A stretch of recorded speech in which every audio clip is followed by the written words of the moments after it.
Hello नमस्कार, welcome back to Gargi news India. मैं आस्था शर्मा। तो आइए आज की कुछ इंपॉर्टेंट अपडेट्स के बारे में जानते हैं। राष्ट्रपति द्रौपदी मुर्मू ने कहा कि भारत और अंगोला के बीच संबंधों को ऊर्जा, कृषि, खाद्य प्रसंस्करण और औषधि क्षेत्रों में विस्तार देने की असीम संभावनाएं हैं। उन्होंने कहा कि दोनों देशों के बीच इन क्षेत्रों में सहयोग बढ़ाने के असीम अवसर मौजूद हैं, जो द्विपक्षीय संबंधों को और मजबूत करेंगे।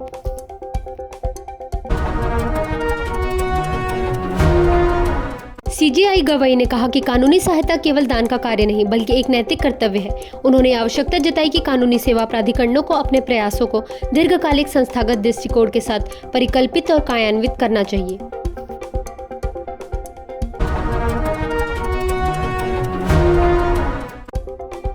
प्रधानमंत्री मोदी ने भारत से गए भगवान बुद्ध के पवित्र अवशेषों के प्रति भूटान द्वारा किए गए स्वागत की सराहना की। भारत से लाए गए भगवान बुद्ध के पवित्र अवशेषों का एक हिस्सा थिम्फू के प्रसिद्ध मठ तसिच्छो दजोंग में स्थापित किया गया, जिसे भूटान की सर्वोच्च आध्यात्मिक और राजनीतिक संस्थाओं का केंद्र माना जाता है।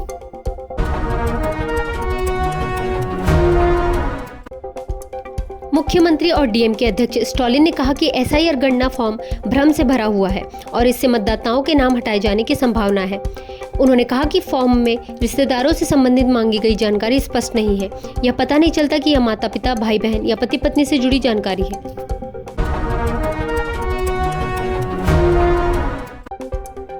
प्रधानमंत्री मोदी ने उत्तराखंड की विकास यात्रा की सराहना की। उन्होंने 8,140 करोड़ की परियोजनाओं का शुभारंभ किया और कहा कि उत्तराखंड विश्व की आध्यात्मिक राजधानी बन सकता है। प्रधानमंत्री ने पुष्कर सिंह धामी सरकार की प्रशंसा करते हुए कहा कि राज्य ने समान नागरिक संहिता और धर्मांतरण विरोधी कानून लागू कर एक सराहनीय कदम उठाया है।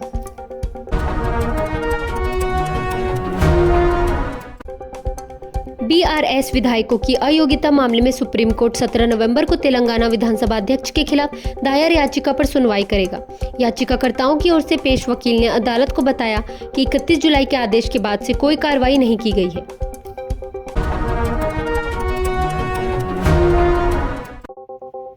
सुप्रीम कोर्ट ने पूछा, महिलाएं भारत की सबसे बड़ी अल्पसंख्यक हैं, तो उन्हें बिना आरक्षण के प्रतिनिधित्व क्यों नहीं दिया जा सकता। न्यायमूर्ति बीवी नागरत्ना, जो सुप्रीम कोर्ट की एकमात्र महिला न्यायाधीश है, ने यह भी कहा कि संसद में महिलाओं की उपस्थिति लगातार घट रही है।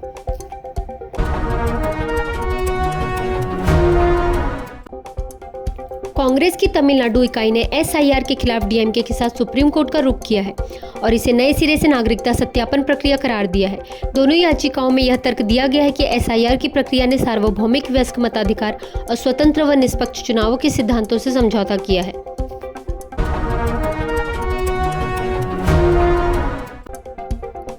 आरएसएस प्रमुख ने कहा कि पंजीकरण अनिवार्य नहीं है, हम व्यक्तियों के समूह के रूप में मान्यता प्राप्त है। जब उनसे पूछा गया कि क्या मुसलमान और ईसाई आरएसएस में शामिल हो सकते हैं, तो मोहन भागवत ने कहा कि उनका स्वागत है, बस एक शर्त पर, उन्हें स्वयं को भारत माता की संतान के रूप में पहचानना होगा।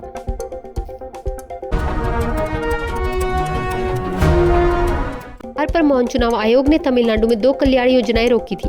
2004 में एआईएडीएमके सरकार के किसानों को मनी ऑर्डर योजना और 2006 में डीएमके सरकार की मुफ्त रंगीन टीवी योजना।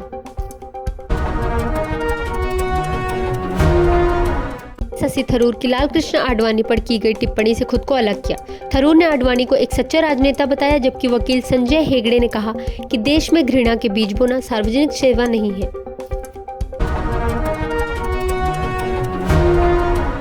एटीएस ने आतंकी हमले की साजिश रचने के आरोप में 3 लोगों को गिरफ्तार किया।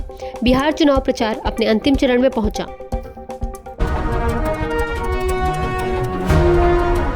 चाइना ईस्टर्न एयरलाइंस ने संघाई दिल्ली उड़ान लगभग पूरी क्षमता के साथ शुरू की।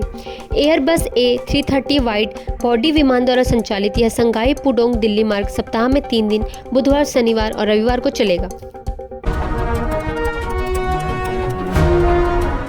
ने स्वच्छ हवा की मांग करने वाले प्रदर्शनकारियों को हिरासत में लेने पर सरकार की आलोचना की।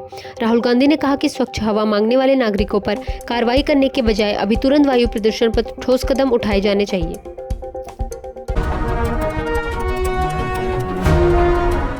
स्थानीय निकाय चुनाव 2025 2 चरणों में होंगे, 9 और 11 दिसंबर को, जबकि मतगणना 13 दिसंबर को की जाएगी।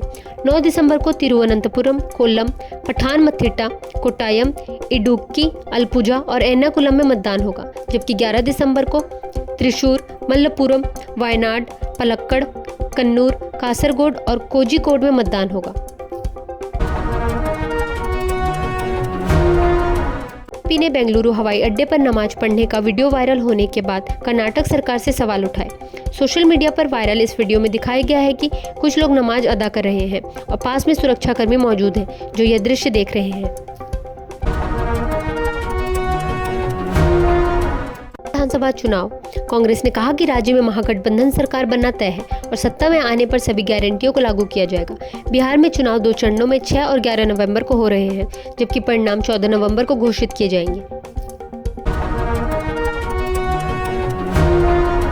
मुख्यमंत्री योगी आदित्यनाथ ने कहा कि उत्तर प्रदेश के हर स्कूल और शैक्षणिक संस्थान में वंदे मातरम का गायन अनिवार्य किया जाएगा। गोरखपुर में आयोजित एकता यात्रा कार्यक्रम को संबोधित करते हुए उन्होंने कहा कि यह कदम नागरिकों में भारत माता और मातृभूमि के प्रति श्रद्धा और गर्व की भावना को प्रबल करेगा। मुख्यमंत्री ने रोड शो में भाग लेते हुए कहा कि पिछली सरकारों के दौरान विकास पीछे छूट गया था। उन्होंने कहा कि जिन 12 वार्डों में 30 नवंबर को उपचुनाव होने हैं, वहां बीजेपी उम्मीदवारों की जीत आवश्यक है।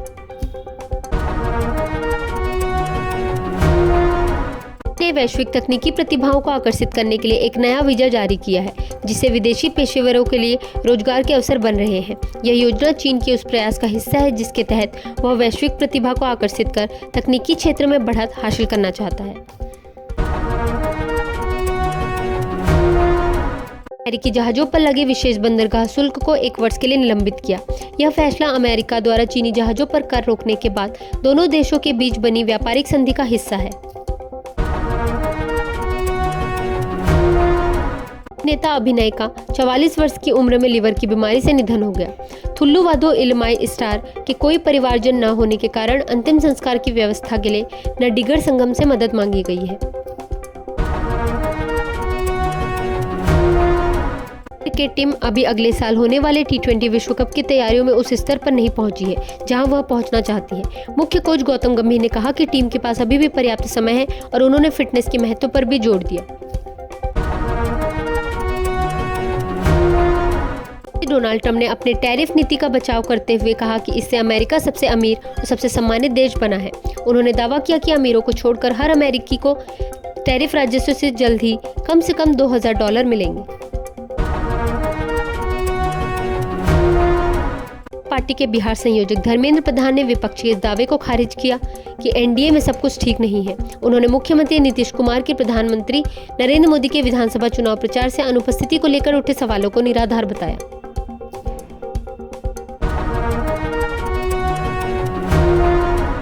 के बाद अब पश्चिम बंगाल कांग्रेस ने मतदाता सूची के SIR के खिलाफ सुप्रीम कोर्ट का रुख किया है। सुप्रीम कोर्ट ने इस मामले को बिहार SIR मामले के साथ मंगलवार को सूचीबद्ध करने पर सहमति जताई है। ATS ने देश भर में आतंकी हमले की साजिश रचने के आरोप में 3 संदिग्धों को गिरफ्तार किया है। रविवार को अहमदाबाद से हथियार सप्लाई करते समय पकड़े गए इन तीनों पर ATS की नजर पिछले 1 साल से थी।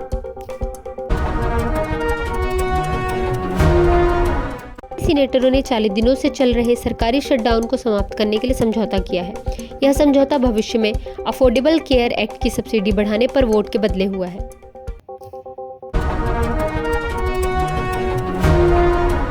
BBC के डायरेक्टर जनरल टिम डेवी और हेड ऑफ न्यूज डेबोरा टर्नेस ने विवाद के बाद इस्तीफा दे दिया है। संस्था के आज औपचारिक रूप से माफी मांगने की उम्मीद है। यादव ने बिहार विधानसभा चुनाव के पहले चरण में वोट डालने वाले मतदाताओं के लिंग आधारित आंकड़े जारी न करने पर चुनाव आयोग की आलोचना की। उन्होंने कहा 6 नवंबर को हुए पहले चरण के मतदान के 4 दिन बीत जाने के बाद भी चुनाव आयोग ने लिंगवार डेटा जारी नहीं किया है। ऐसा पहली बार हो रहा है, पहले यह तुरंत जारी किया जाता था। बाद में जम्मू कश्मीर पुलिस की संयुक्त टीम ने एक कश्मीरी डॉक्टर को गिरफ्तार किया है। उसके पास से 360 किलो से ज्यादा विस्फोटक और हथियार बरामद हुए हैं और वह जैश-ए मोहम्मद के समर्थन वाले पोस्टर लगाने के मामले में भी वांछित था।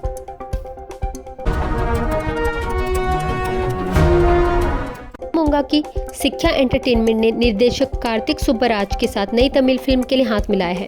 द एलिफेंट विस्पर्स जैसी ऑस्कर विजेता फिल्म के इस बैनर ने जिगर थंडा निर्देशक के साथ मदुरै में शूटिंग शुरू की है।